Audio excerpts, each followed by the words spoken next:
ආයුබෝවන් තෙරුවන් සරණයි. මුදල් ආකර්ෂණය මේ වචනයත් එක්ක වෙන්නේ නැති ඔබ මේ වීඩියෝ නරඹන්න ඕනේ කියලා තීරණය කරේ. මේ වචනේ දකින්නකොටම ඔබට එන හැඟීම මොකද්ද?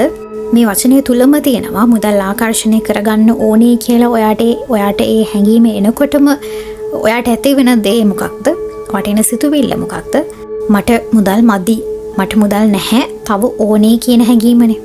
ඒ හැඟීමත් එක්කම ඔයා තුලින් මේ විශ්වයට මුදාහරින්නේ, මේ ස්වභාව ධර්මයට මුදාහරින්නේ ඊට ඍණාත්මක වයිබ් එකක්. ඔයාට මදි කියන හැඟීමනේ. තව ඕනේ කියලා කියන්නේ ඔයාට මදි කියන හැඟීම. මට සල්ලි නැහැ, මට සල්ලි තව ඕන. ඒ වගේම මදි කියන හැඟීම. ඔය මදි කියන හැඟීමත් එක්ක තව ඕනේ කියන හැඟීමත් එක්ක ඔබ හිතනවද ඔබ මේ විශ්වයට මුදාහරින ඒ වයිබ් එක, ඔබ මේ ස්වභාව ධර්මයට දෙන වයිබ් එක ධනාත්මක එකක් කියලා? ඒක අතිශයින්ම ඍණාත්මකයි. ඔබට හැකිනම් ඔබේ මයින්ඩ්සෙට් එක වෙනස් කරගන්න, ඔබ හිතන විදිහ වෙනස් කරගන්න, ඔබේ සිතුවිලි, ඔබට එන්න මේ සිතුවිල්ල ධනාත්මක විදිහට හිතන්න සිතීමේ හැකියාව තියෙනවා නම් ඔබට පුළුවන් ඔබට ලැබෙන දේ ධනාත්මක කරගන්න. මේ බොහොමයක් දෙනා කතා කරන විශ්ව ශක්තිය, මේ කුණ්ඩලිනී ශක්තිය කියයි ඔබව හැමදාම මුලාවට පත් කරන පිරිසක් ඉන්නේ. ඔවුන්ගේ කුණ්ඩලිනී ශක්තියෙන්, ඔවුන්ගේ විශ්ව ශක්තියෙන් ඔවුන්ට පුළුවන් එක දේවල් මේ භෞතික ලෝකයේ තියෙන දේවල් පා කරන්න, මේ ග්‍රැවිටි එකෙන් ඉහළට ගන්න, මේ ගුරුත්වාකර්ෂණයෙන් ඉහළට ගන්න. ඒ වගේ මේක දේවල් මවා පෙන්වන ඔවුන්ගේ ශක්තිය මේ ප්‍රාතිහාරයෙන් පෙන්වන්න ඔවුන්ට පුළුවන් කියලා ඔවුන් ප්‍රසිද්ධියේ කතා කරනවා.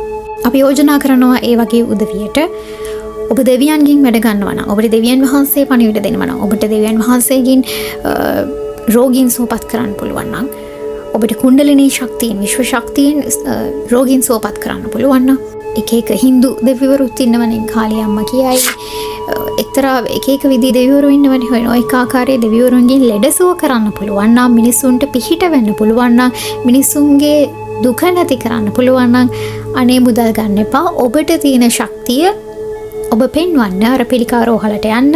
නොඑක ආකාරයේ ලෙඩ්ඩු ඉන්නවා. වසර ගණන් මුළු ජීවිත කාලය පුරාම දුක් විඳින රෝගීන් ඉන්නවා මේ රට පුරා, මේ ලෝකේ පුරා. ඒ මිනිසුන්ට පිහිට වෙන්න, ඒ මිනිසුන්ට මුදලක් අය කරන්නේ නැතුව ඒ මිනිසුන්ට පිහිට වෙන්න. ආර්ථික වශයෙන් දුක් විඳින මිනිස්සු ඉන්නවා. අනේ ඔයගොල්ලන්ගේ විශ්ව ශක්තියෙන් මේ මිනිසුන්ට උපකාර කරන්න. ඔබට ශක්තියක් තියෙනවා නම් ඒ මිනිසුන්ට ඔබට මේ ස්වභාව ධර්මයෙන් ලැබුණ දෙයක් නේ. අපි ගුරු ස්වාමීන් වහන්සේ දේශනා කරලා තියෙනවා මේ ස්වභාව ධර්මයෙන් තමයි ඔබ මේ සීල දේ ලබා ගන්න. මේ ස්වභාව ධර්මයෙන් ඔබ ලබා ගන්න දේ ඔබ නැවත දිය යුත්තේ ස්වභාව ධර්මයටමයි. එහෙම නැතුව ඔබ හිතාගෙන ඉන්නවා නම්, ඔබ කොහක වුණත්, ඔබ තව ටිකක් ලෝභ වුණොත්, තෘෂ්ණා අධික වුණොත්, ඔබ හිතනවද ඔබට ලැබුණු දේ තව තවත් වැඩියෙන් ලැබෙයි කියලා? මම මේ දේවල් ලබා ගන්න ඔබට මේ දේ කරන්න කියලා කියනවා නෙවෙයි.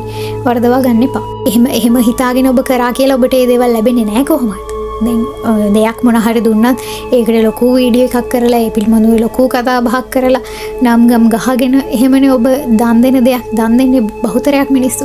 එහෙම දන් දීමෙන් ඔබට ප්‍රතිඵලක් නැහැ අත වශයෙන්ම. මොකද ඒ තුල ඔබට තියෙන්නේ මොකක්ද? මම කරා කියන හැඟීම. අපි දෙනවා කියන හැඟීමනේ තියෙන්නේ. ඔය හැඟීමෙන් තොර වෙන්න. ඔය හැඟීමෙන් තොර වෙලා මේ අර ජේසුස් වහන්සේ මොකද කියන්නේ? ඔබ දෙන දේ දකුණු අතින් දෙන දේ වම් අතින් දැනගන්න ඕනේ.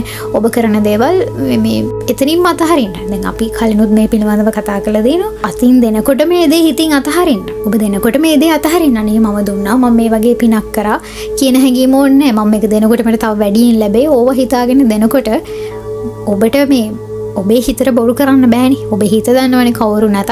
ඔබේ හිත දන්නව ඔබේ අරමුණ, ඔබේ සිතුවිල්ල මොකක්ද කියලා. සිතුවිල්ල තියෙන පාරිශුද්ධත්වය ඔබේ සිත තමයි දන්නේ. ඒ හින්දා ඔබ කරන කියන කිසි දෙයක් නැවත ලබා ගැනීමෙන්, නැවත කිසිවක් ලබා ගැනීමේ අරමුණක් නැතිව දෙනවා නම් ඔබට මේ විශ්වයේ යහපත ආකර්ෂණය වේවි. ඔය මිනිසුන් කතා කරන ඔය කියන විශ්ව ශක්තිය හරි, කුණ්ඩලිනී ශක්තිය හරි, දෙවියන් වහන්සේ ඇවිල්ලා මේ මට දීපු බලයෙන් මම මේ කරනවා, එක හින්දු දෙවිවරුන්ගේ බලයෙන් අපි මේ කරනවා, මේගේ ඥාතියාගේ බලයෙන් කරනවා නම් අනේ ඔය සියලුම දේ නොමිලේ කරන්න. මොකද ඒක ඔයගලන්ට මතු ආත්ම භාවයන් වලට කියා ගන්න බැරි තරමේ පිනක් වෙනවා. ඔබේ ශක්තියෙන් ඔබට ලෙඩ සුව කරන්න පුළුවන්. එහෙම මිනිස්සු ඉන්නවා. එහෙම සැබෑ ශක්තියක් තියෙන, තමන්ගේ ඥාණයෙන්, තමන්ගේ හැකියාවෙන් ලෙඩුන් නොමිලේ සුවපත් කරන මිනිස්සු ඉන්නවා. වෙද මහත්තුරු ඉන්නවා. නියමිත මුදලක් අය කරන්නේ නැතිව ඔබට හැකිනම් ඔබ කැමති නම් මුදලක් දීලා යන්න කියන වෙද මහත්තුරු මේ ලංකාවේ ඉන්නවා. අපි මේ කතා කරන්නේ ඒ අය ගැන නෙවෙයි. අපි මේ කතා කරන්නේ බොරුකාරයෝ ගැන. මේ ධර්මය ඔබට නැති කරලා ඔබව මුලාවට පත් කරන බොරුකාරයන්ට රැවටෙන්න එපා කියලා තමයි අපි මේ කියන්නේ. මොකද ඔබ මේ විශ්ව ශක්තිය විශ්ව මාතාවගේ ස්තුතියි කියලා කොහොම ලියුවත් ඒක ඔබ අවංකයෙන් කියන දෙයක් නෙවෙයි. බණ භාවනා පිරිත් මේ කියන ගාථා ඔබ බුදුන් වහන්සේට ඉස්ලාම් වරු වගේ දවසට 5-6 පාරක් වැන්දත් වැඩක් නැහැ. ඔබ උන්වහන්සේට බුදුන් වහන්සේට ඉස්ලාම් වුණත් හින්දු වේවා කතෝලික වේවා ඔබ සීලුම දෙනා ඔබ ඔබේ ශාස්ත්‍රූන් වහන්සේට වදින ගාථාවන් ඒ යාඥාවන් ඒ කිසිවක් අර්ථයක් හරියට දන්නේ නැතිව කියන දේවල් වලින් ඒ අර්ථය ඔබේ හදවතට ගන්නේ නැතිව කියන දේවල් වලින් ඔබට කිසිම ප්‍රතිඵලයක් ලැබෙන්නේ නැහැ. මේ වචනවල තියෙන බලය ඔබේ සිතුවිල්ලේ තියෙන බලය වචනයක් කියන්නේ හිතට ආපු සිතුවිල්ලක්නේ. මේ සිතුවිල්ලේ තියෙන ධනාත්මක භාවය මේ සිතුවිල්ලේ තියෙන බලය ඔබ මේ විශ්වයට දෙන්නේ. ඒ විශ්වයේ ඒ බලය තමයි නැවත ඔබට ආකර්ෂණය වෙන්නේ. ඔබට තියෙන ඔබට මාරණ්‍ය වූ ශක්තියක්. ඔබට තියෙන ඔබේ ෆින්ගර් ප්‍රින්ට් එක ඔබේ ඇඟිලි සලකුණ මේ ලෝකේ කාටවත් නැහැ. ඒ වගේ ඔබට තියෙන ඔබටම වූ අනන්‍ය වූ ශක්තියක්. මේ ශක්තිය ඔබ විසින් වචන වලින් සිතුවිලි වලින් ඔබ මුදා හරිනවා. ඒක බැල්මකින් ඔබ මුදා හරිනවා. ඒක ක්‍රියාවකින් ඔබ මුදා හරිනවා. මේ සියලුම දේවල් බලයේ තියෙන ඔබේ සිතේනේ. මේ සිතුවිල්ලක් තමයි. ඒක ක්‍රියාවලියක් හෝ වචනයක් හෝ බැල්මක් හෝ මේ සියලු දේ මොකක්ද? සිතුවිල්ලක්. මේ සිතුවිල්ල තමයි ඔබ විශ්වයට මුදා හරින්නේ. මේ ක්‍රියාවකින් හෝ වචනයකින් හෝ බැල්මකින් හෝ මේ සියලුම දෙයකින් ඔබ මුදා හරින්නේ සිතුවිල්ලක්. මේ සිතුවිල්ලේ බලය, මේ සිතුවිල්ලේ තියෙන ධනාත්මක භාවය සහ ඍණාත්මක භාවය අනුව ඔබට ලැබෙන දේ විශ්වය විසින් දෙනවා. ඒක විශ්වය තීරණය කරන එකක් නෙමෙයි. ඒක තීරණය කරන්නේ ඔබමයි. එහෙනම් ඔබට ඕනේ මොකක්ද? ඒක තීරණය කරන්නේ ඔබමයි. ඔබට නෑ මදි කියලා හිතන හැම අවස්ථාවකම ඔබෙන් විශ්වයට පණිවිඩයක් යනවා. මේ වයිබ් එක තමයි මොකද්ද? ඔබට නෑ. ඔබට මදි තව ඕනි කියන හැඟීමනේ. ඒ ඍණාත්මක හැඟීම. දැන් හිතන්න පුළුවන් මගේ දුක්ඛම් කටළු සියලු දේ නිම වේවා කියන සිතුවිල්ලට වඩා ඔබට හිතන්න පුළුවන් අද මට මේ ලැබුණු දේ කොච්චර මං කොහොම හරි මගේ පණ නැසින් නැතුව ඉන්නවනේ. අධිකවල් ලෙඩ වෙලා වෙන්න පුළුවන් අර අපි කියන්නේ හෙනයක් විතරයි ගැහුවේ නැති කියලා. එහෙම මිනිස්සෙක්ටත් පුළුවන් නම් හෙනයක් ගැහුවේ නැහැනේ. හරි. ඒ කෙනා වගේ පණ රැකිලා තියෙනවා. අන්තිම මොහොත දක්වා ඔයාගේ පණ හරි රැකිලා තියෙනවා නම් ඒ දෙයට වට ස්තුතිවන්ත වෙන්න පුළුවන්. එක දශමේ නූලෙන් බේරෙන මිනිස්සු ඉන්නවා. අන්නේ ඒ වෙලාවට මේ මිනිස්සු කියයි දෙවියන් වහන්සේ තමයි මාව ආරක්ෂා කරේ. බුදුන්ගේ පිහිටයි. දෙවියන්ගේ පිහිටයි කියලා මේ මිනිස්සු කියයි. ඒ කියන්නේ ඒ වෙලාවට මතක් වෙනවනේ මගේ පණ දැන් මොකක් හරි ඇක්සිඩන්ට් එකක් වෙන්න යනකොට ඒක නූලෙන් බේරෙනවා කියලා කියමුකෝ. මොනවාම හරි අවස්ථාවක අපි ඒ වගේ වීඩියෝස් මේ අන්තර්ජාලයේ දකින්නවනේ. අන්න ඒ වෙලාවට මිනිස්සුන්ට දෙවිය බුදුන් සිහි වෙනවනේ. එතකොට කියනවා අනේ අඩුම තරමේ මම රැකුණා. මගේ පණ බේරුණේ නූලෙන්. අන්න ඒ වගේ මේ ජීවිතේ වෙන්න පුළුවන් හැම දුක්ඛම් කටලුකදී පවා ඔබට ඒක ඇතුලේ තියෙන අනේ මගේ පණ හරි රැකුණනේ. මම අද ජීවත් වෙලා ඉන්නවනේ අඩුම තරමේ කියන්නේ ඒ හැඟීම සිතුවිල්ල තියෙනවා නම් ඔබ හිතන්න ඔබ මේ දුකෙන් අත මිදෙනවා. දුක කියලා කියන්නේ මේ භෞතික ලෞකික ලෝකයේ ඔබට තියෙන ප්‍රශ්න කරදර තියෙනවනේ ඒවෙන් ඔබ අත මිදෙයි. දැන් අපි දන්නවා ධම්මික පෙරේරා ලංකාවේ ඉන්න පොසත් ධනවත්ම ව්‍යාපාරිකයෙක්. එතකොට එතුමා මම මතක විදිහට එතුමා එක්තරා අවස්ථාවක් කියනවා බිම වැටලා තියෙන කාසියක් තිබ්බත් ඔහු ඒක හිඳ ගන්නවා කියලා. අච්චර ධනවත් ව්‍යාපාරිකයෙක්ට මොකටද මේ බිම තියෙන කාසි? අපිට පුළුවන් ඒක පාගගෙන යන්න. නැහැ එතුමා ඒකට ස්තුතිවන්ත වෙනවා. පෞද්ගලිකව මම ඉතා ධනවත් කෙනෙක් නොවුනත් මටත් එහෙම හැඟීමක් තිබ්බා. මමත් පුංචි කාලේ ඉඳන්ම ඔහේ කොහේ හරි හැමදැනකම කාසි මොනවා හරි තිබ්බොත් මම කවදාවත් ඒ කාසි බිමට පෑගෙන්න දෙන්නේ නැහැ. පයට පෑගෙන්න දෙන්නේ නැහැ. ඔහේ හරි අහුමුල වල කාසි තියෙනවා නම් ඒ 750ක් හෝ 7ක් හෝ වේවා. දැන් අද වෙනකොට රුපියල් 10වත් ගණන් ගන්නේ නැති තත්වයකටපත් වෙලා ඉන්නවනේ මිනිස්සු. නමුත් අද ඔබ පාගගෙන යන රුපියල් 10 හෝ රුපියල හෙට මොකක්ම හරි අවස්ථාවකදී ඔබට මදි වෙන්නේ නැද්ද? ඒක රුපියලක් මදි වෙච්ච අවස්ථාව ඔබේ ජීවිතේ නැද්ද? මොන හරි මිලදී ගන්න යනකොට ඒක රුපියල් 10ක් 5ක් මදි වෙච්ච අවස්ථා නැද්ද? එතකොට ඔබට ඒ දේ වටින වෙලාවල් තියෙනවානේ. අපි හැමෝගෙම ජීවිතේ හැමදාම එකම විදියට තියෙන්නේ නැහනේ. දැන් ඔය මාසේ අන්තිම වෙනකොට හැමෝම යන්නේ රිම්මකින් කියලා මිනිස්සු කතා වෙන්නේ. එතකොට අද රුපියල හොයන අවස්ථා තියෙනවා. හෙට මුදල් අතට හම්බුනහම පෑගි රුපියල තිබ්බත් ගණන් ගන්නේ නැහැ. ඔබ හිතනවාද ඒ වගේ මිනිස්සුන්ට මුදල් ලැබෙයි කියලා? ඔබ එකතු කරගෙන ඔබ මේ අද රුපියලට දෙන වටිනාකම ඔබට වැඩියෙන් දැනෙන්නේ හෙට වෙන්න පුළුවන්. ඒ හින්දා ඔබට මුදල් අවශ්‍ය නම් ඩොලරේ නෝටුවක් අරගෙන ඒකට වඳින්න පුදන්න හඳුන්කූරු තියන්න කියලා නම් නෙවෙයි මම මේ කියන්නේ. පර්ස් එකේ හැමතිස්සෙම පේන විදියට ඩොලර් කොලයක් තියාගන්න ඩොලර් නෝටුවක් තියාගන්න කියලා නෙමෙයි. දැන් මොකද මිනිස්සුන්ට රුපියල එච්චර වටින්නේ නැහනේ. ඒ හින්දා ඩොලර් එකක් තියාගන්න එක වඩාත් හොඳයි කියලා හිතනවා මේ මුදල් ආකර්ෂණයට. මේ සියලු දේ ඔබේ සිත තුළ තියෙන ධනාත්මක භාවය අනුව ඔබට ලැබෙන දේවල්. ඔබ දෙයකට වැන්දා පිදුවා කියලා ඔබට ඒ දේවල් ලැබෙන්නේ නැහැ. මේ මිත්‍යා දෘෂ්ටික වෙන්න එපා. මිත්‍යා දෘෂ්ටි කියන්නේ ඕක. එතකොට ඔබට දේවල් ආකර්ෂණය කරගන්න කියලා ඔබ කරන්න ඕන මොකක්ද? මානසිකව දුප්පත් භාවයෙන් නැති වෙන්න ඕන. ඔබ හිතනවා නම් ඔබට දැන් නෑ මට මදි මේක කරගන්න විදියක් නැහැ කියලා ඒ හිතන තාක්කල් ඔබට බෑ තමයි ඔබට ලැබෙන්නේ නෑ තමයි. මේ මොටිවේෂන් නම් නෙවෙයි. මේක වරද්ද ගන්න එපා. මේ මොටිවේෂන් දෙනවා නෙවෙයි. ඔබව මොටිවේට් කරනවා නෙවෙයි. මේ කියන්නේ යථාර්ථය ඔබේ මනස කොහොමද වැඩ කරන්නේ කියන දේ පිළිබඳව තමයි මේ කතා කරන්නේ. එහෙනම් ඔබේ මනසට ඔබ මොකද්ද දෙන්නේ?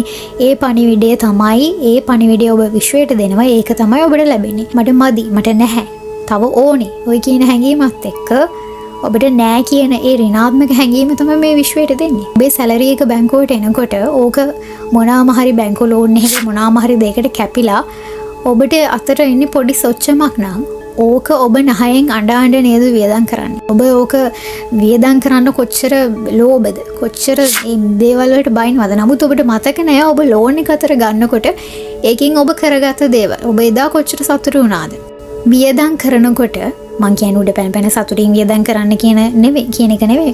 වියදම් කරනකොට ඒක අවබෝධයෙන් දකින්න අර නිකන් අමුතු ඍණාත්මක හැඟීමක් ගන්න එපා. මේ 1000ක් මාරු කරනවා විතරයි දන්නේ. මේ නැති වෙලා යනවා සල්ලි දිය වෙනවා වගේ ඔය වගේ දේවල් තියාගන්න එපා. ඔහොම හිතන මිනිසුන්ට කවදාවත් ලැබෙන්නේ නැහැ. රුපියලට පවා ගරු කරන්න කෘතවේදී වෙන්න පොඩ එකතු කරපු මිනිහා තමයි දියුණු වෙලා ඉන්නේ. හින්දා හැමදේටම ගෞරව කරන්න හැමදේටම කෘතවේදී වෙන්න.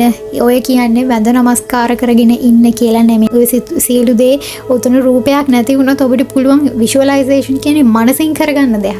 ඒකට රූපයක්ම අවශ්‍ය නැහැ. ඒකට මොනවා හරි බෝඩ් කෑලි කාමරේ පුරා එල්ල ගැනීමට අවශ්‍යත් නැහැ. එහෙම කරනවා නම් ගැටලුවක් නැහැ. ඒක ඔබට කරන්නත් පුළුවන්. නමුත් මං කියන්නේ මේ සියලු දේ තියෙන ඔබේ ප්‍රාර්ථනාව නම් ඔබේ අදිෂ්ඨානය නම් ඔබේ විශ්වාසය නම් ඔබට බාහිර දෙයක් අවශ්‍යද? ඔබට පුළුවන් ඔබේ සිත තුළින්ම මේ මැජික් එක කරගන්න. මේ විශ්මයේ මේ ප්‍රාතිහාර්ය ඔබේ සිත තුළින්ම කරගන්න ඔබට හැකියාව තියෙනවා. මේ අද තියෙන පුංචි දෙයටවත් අද මේ රුපියලක් එකතු වෙලානේ මේ 1 රුපියල් 1000ක් ඔබ හිතන විදිහේ මුදලක් ඔබට හම්බ වෙන්නේ රුපියල එකතු වෙලා. ඒ හින්දා අද තියෙන මේ කුඩා දෙයට සුළු දෙයට කෘතවේදී වෙන්න ඇති මිනිස්සයාට ඔය හිතාගෙන තැන්තැන්වල ලියන්න පුළුවන් මාව කෝටිපතියෙක් කරපු විශ්ව මාතාවට ස්තුතියි කියලා. එහෙම ලියන්න විතරයි පුළුවන්. කවදාවත් ඒක මානසිකව ඔබට ලැබෙන්නේ නැහැ. මේ කටපාඩමින් කියන දේවල් ඔහේ කියවන දේවල් වලින් ඔබට දෙයක් ලැබෙන්නේ නැහැ. අද රුපියල පාගෙන යන ගණන් නොගෙන ඔහේ අහමුල් වල කාසි තියෙනවා ඔය ගෙවල් වල ඕන තරම් ඔබ පිරික්සලා බලන්න, ගේ පෙරලලා බලන්න කාසි ඇති ඕන තරම්. රුපියලේ කාසි 2 5 10 ඔය වගේ මුදල් ඇති. නමුත් හෙට ඔබට කවදාකම හරි ඔබට මේ දේ නැති වෙන්න පුළුවන්. අද මේ පොසත් වෙලා ඉන්න මිනිස්සු තව මාසකින් දෙකකින් අවුරුද්දකින් අන්ත දුගී දුප්පත් වෙන්න පුළුවන්. මේ දුප්පත් කියන වචනේ බලන්න දුප්පත් ඔක විසන්ධි කරාම දුක්පත්. දුක්පත් කියන්නේ මොකද්ද? දුකටපත් කියන එක. දුකටපත් මේ දුප්පත් මානසිකත්වය. ඒ හින්දා ඔබ මේ අපේ මයින්ඩ් සෙට් එක තමයි වෙනස් වෙන්න ඕන. අපි හිතන විදිය තමයි වෙනස් වෙන්න ඕන. මේ භෞතික ලෝකයේ ලෞකික ලෝකයේ ඇත්තටම දිනන්න දෙයක් ඔබට නැහැ, අපිට නැහැ. අපි හැමෝම මේ ඉපදෙනවා, ආයෙ ඉගෙන ගන්නවා, කොහොම හරි ඉස්කෝලේ යනවා, කනවා, බොනවා. ඔය සේරම කරන්නේ අවසානයේදී රස්සාවක් කරන්න. මේ රස්සාවෙනුත් ඔබ මොකද්ද කරන්නේ? අන්තිමට අපි ඕව ගැන නිතරම කතා කරලා තියෙනවා. ඔය රස්සාව කරගෙනත් අපි නැවත කරන්නේ මොකද්ද? ආයි හම්බ කරගෙන කනවා, බොනවා, ආයි දරුවෙක් හදනවා, කසාද බඳිනවා, දරුවෙක් හදනවා. ඔය දරුවටත් ඔබ කරපු දේම කරගෙන යන රූටින් එකක් නේ, චර්යාවක් නේ තියෙන්නේ. ඔය දේම අපි කරනවා. ඕක මැරෙනකන් අපි කරනවා.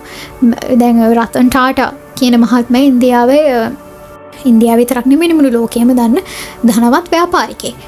ඔහු විසින් නිර්මාණය කරපු ඔහු ඉන්දියාවට ලොකු ආඩම්බරයක්, අභිමානයක් ඔය කිසිවක් ඔහු අරන් ගියාද? ටාටා කියන නම හැමතැනම තියෙන නමක්. ඒ නම විතරයි ඔහු හම්බ කරපු ඔහු උපයපු ඔහුගේ අභිමානය හරි ආඩම්බරය හරි විතරයි. ඔහු විතරක් නෙමෙයි අපි හැමෝම. දැන් ලෝකයක් පිළිගත්ත මිනිස්සු කොයිතරම්නම් මැරිලා තියෙනවද? අපිට පුළුවන් වුණාද මේ මලකඳ ඉදිරියේ අනේ දැන් ඔයා කිසිම වැඩකට නැති කෙනෙක් කියලා හැංගීම ගන්න අපිට පුළුවන් වුණාද? ඒ හින්දා ඔබ මේ ලෝකේ ප්‍රසිද්ධ වුණත් අප්‍රසිද්ධ වුණත් ධනවත් දුප්පත් කවුරු කළු සුදු මේ ඕනම තත්වයක හිටියත් ඔබ අපට මේ සියලු දිනාටම උරුම එකම දේ මේ මරණය විතරයි. මේ මරණය කියලා කියන්නේ ඔබේ අවසානය නෙවෙයි. නැවත ඔබට කොහේ හරි ඔබ මේ කරපු දේම තව දෙයක් තව කොහේ හරි ඔබ කරනවා. ඉතින් මේ දුකටපත් වීමක් විතරයි. ඔබ අමරණීයයි. ඔබ මැරෙන්නේ නැහැ. අපි මැරෙන්නේ නැහැ. මේ මරණය කියන දේ සිද්ධ වෙන්නේ අපි උතුම් නිර්වාණයටපත් වුණොත්. අපි මේ කයක් පවත්ව ගන්නේ නැතුව සිතක් පවත්ව ගන්නේ නැතිව කෙනෙක් සත්වෙක් කොහොමත් නැහැ. මේ අපි මේ හිතාගෙන හිටියට කෙනෙක් සත්වෙක් පුද්ගලයෙක් මම කියලා කෙනෙක් නැහැ. අපි මේ සියලුම දේවල් වලට මායාවකට වැටිලා ඉන්නේ. අපි ලොකු නින්දක ඉන්නේ. අපි ලොකු සිහිනයක ඉන්නේ. මේ සිහිනෙන් අවදි වුණ දවසට තමයි අපි කියලා මේ කවුරුත්ම මුකුත් නැති වෙන්නේ. ඒක මට කතා කරන්න වචන වලින් කියන්න එක මට තේරෙන්නේ නැහැ. කෙසේ නමුත් ඔබට මේ අධ්‍යාත්මික ජීවිතයකට යන්න උනත් මම කියන්නේ පැවිදි කියන ජීවිතේ නෙවෙයි. පැවිදි උතුමෙක්ට නම් උන්වහන්සේලාට මුදල් අකපැයි උන්වහන්සේලාට මුදල් අවශ්‍ය නැහැ ඇත්තරම. මොකද සිව්පසය දායක දායිකාවන්ගෙන් ලැබෙන නිසා. නමුත් ගිහි ජීවිතේ ඉඳින්න අධ්‍යාත්මික ජීවිතයක් ගෙවන කෙනෙක්ට නම් තමන් තව කෙනෙක් මත යැපෙන්නේ නැතිව යම්කිසි පුණ්‍ය කර්මයක් කිරීමට හරි මුදල් ආර්ථිකමය වශයෙන් පුංචි හෝ අස්වැසිල්ලක් තියෙන්න ඕන. මොනවාම හරි මුදල් කොහොම හරි يعني තව කෙනෙක්ට යටත් නොවි ඉන්ඩිපෙන්ඩන්ට් ජීවිතයක් අඩුම ධර්මයේ තියෙන්න ඕන පිනක් හරි කරගන්න. පින් කරාන සල්ලි ඕන කියලා නෙවෙයි මම මේ කියන්නේ. සල්ලි නැතුව උනත් ඔබට පින් කරන්න පුළුවන්. ඒක ගැන අපි වෙනම කතා කරමු. නමුත් අපි මේ ලෞකික ලෝකයේදී ජීවත් වෙනකොට මේ භෞතික ලෝකයේ මේ සම්මුති ලෝකයේ තුල අපි ජීවත් වෙනකොට අපිට යහමින් හරි තමන්ගේ කෑම එක හොයාගන්න හරි අපිට මුදලක් තියෙන්න ඕන. අපි මේ කලින් කිව්වා ඔබ මේ මුදල් පස්සේ යන්න, ඔබ මේ මුදල් පස්සේ යන්න, ඔබ මේ කන්න හොයන්න යන්නේ කියන දේ අපි කිව්වා. ඔව්. අපි මේ සත්‍ය අවබෝධය දැනගෙන ඉන්න ඕන. මේ අන්තයට යන්න නැතිව ඉන්න ඕන. දැන් මේ එන්නේ මේ ආධ්‍යාත්මික ජීවිතය ආධ්‍යාත්මික ලෝකයක් තුල එනකොට එක පැත්තකින් එක පිරිසක් මේ ලෝකෙන් අතු ගෑවිලා යනවා. තව පිරිසක් මේ ලෝකෙ ඉතිරි වෙනවා. ওই මිනිස්සු ධාර්මික වෙන්නේ නැත්තම්, ওই මිනිස්සු මේ ධර්මයේ ප්‍රගුණ කරන්නේ නැත්තම්, මේ ධර්මය අධ්‍යයනය කරන්නේ නැත්තම්, මේ ජීවිතයේ සත්‍ය මේ කනබොන දේවල් හරි මේ කරන රස්සා හරි අවබෝධයක් නැතුව කරනවා නම් ඔබට මේ ජීවිතයේ ඇති දෙයක් නැහැ. ආධ්‍යාත්මිකත්වයේ අවසානයේ විය යුත්තේ නිර්වාණය පමණයි. මේ ඕනම කෙනෙක්ගේ ජීවිතයේ අවසානයේ නිර්වාණය. නමුත් ඒක අපි හැමෝටම අවබෝධ වෙන්නේ නැහැ. අපි හැමෝම ප්‍රඥාවන්ත නැහැ. මේ මොකක් හරි ශක්තියක් මට සමාධියක් තියෙනවා කියලා ඕකෙන් ලෝකෙට මැජික් පෙන් බෙන්නේ එක කෝල කෑලි මේ උස්ස එක් බඩු මෙහි කර බොරු දේවල් මේ කැමරාවක් ඉස්සරහට ඇවිල්ලා කරනවා. ඉතින් පුළුවන් තරම් ඔබේ ආධ්‍යාත්මික ජීවිතය වඩවා ගන්න ආධ්‍යාත්මික ජීවිතයට වුණත් යම්කිසි ප්‍රමාණයකින් මුදල් අවශ්‍යතාවයක් තියෙනවා. ඒ හින්දා මේ අපි මේ ශාසනය වෙනුවෙන් අපි කැප වෙන්න ඕනේ. මේ බුද්ධ ශාසනය වෙනුවෙන් මේ බුද්ධහම ලෝපුරා පැතිරෙනකොට මේ බුද්ධහම ආරක්ෂා වෙනවා. ඒ ආරක්ෂා වෙලා තියෙන තුරු අපිට පුළුවන් මේ නිවන කරගන්න. ඒ හින්දා මුදල් ආකර්ෂණයට වගේම අපේ තියෙන මේ ඕනම දෙයක් යහපත ආකර්ෂණය කරගන්න නම් අපේ සිත් තියෙන්න, අපේ සිත තුළ ඍණාත්මක හැඟීම්, ඍණාත්මක සිතුවිලි කියන දේ නැති වෙන්න ඕන. මට සුවපහසු ජීවිතයක් ලැබේවා කියලා සුවපහසුවට මට ලැබුණ මේ අද මේ ලැබුණ රුපියලට ස්තුති වෙනවා නම් හෙට ඔබට රුපියල් 1000ක් හම්බ වෙයි.